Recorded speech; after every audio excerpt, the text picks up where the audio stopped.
முருகன் பக்தர்கள் அனைவருக்கும் அன்பு வணக்கங்கள். என் அன்பு குழந்தையே, உன் மாமாவை பற்றி ஒரு இன்ப செய்தி ஒன்று வந்திருக்கின்றது தங்கமே.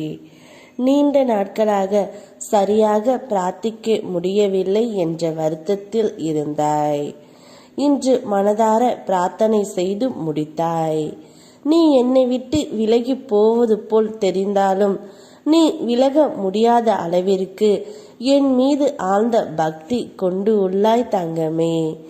உன்னுடைய வாழ்க்கையில் சில மாற்றங்கள் நிகழ உன்னை சுற்றி சில மாற்றங்கள் நடக்க வேண்டும்.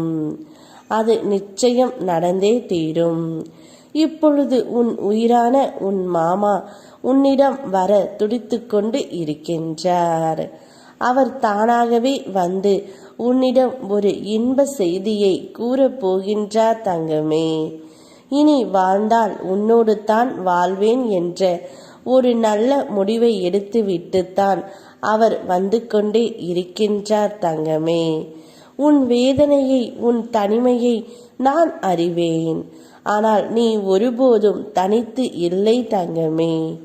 உன் தனிமையில் நான் உன்னோடு இருக்கின்றேன். உன்னுடைய துணையும் உன்னோடு தான் இருக்கின்றார்.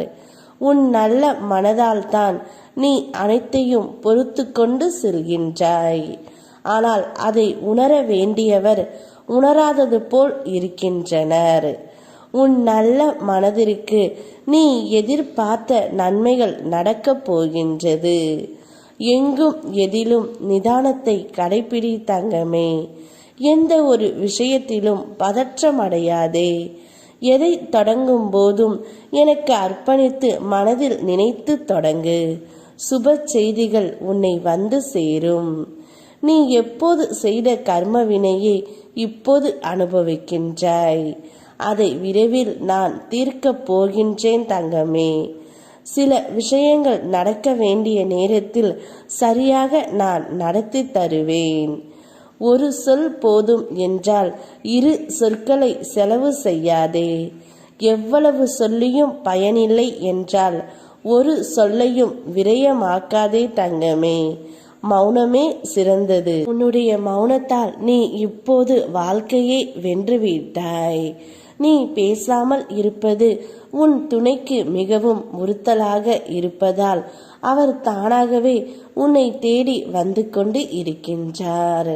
நல்ல செய்தியை உன்னிடம் கூறவும் போகின்றார்.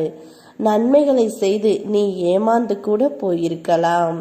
ஆனால் தர்மத்தின் பலன் தாமதமானாலும் சரியான நேரத்தில் அது உன்னையும் உன் தலைமுறையையும் இம்மையிலும் மறுமையிலும் காக்க வல்ல சக்தி உடையது. உன்னுடைய பொறுமைக்கு கிடைத்த பரிசு தான் உன்னுடைய துணை.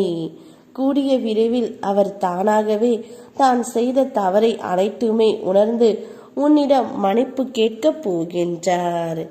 அவரை மனதார ஏற்றுக்கொண்டு நிம்மதியான வாழ்க்கையை வாழ்த்தங்கமே. உன் வாழ்க்கைக்கு நானே பொறுப்பு. என் கையில் இருக்கும் வேல் உன்னை எப்போதும் காக்கும். யாம் இருக்க பயமேன். ஓம் முருகா.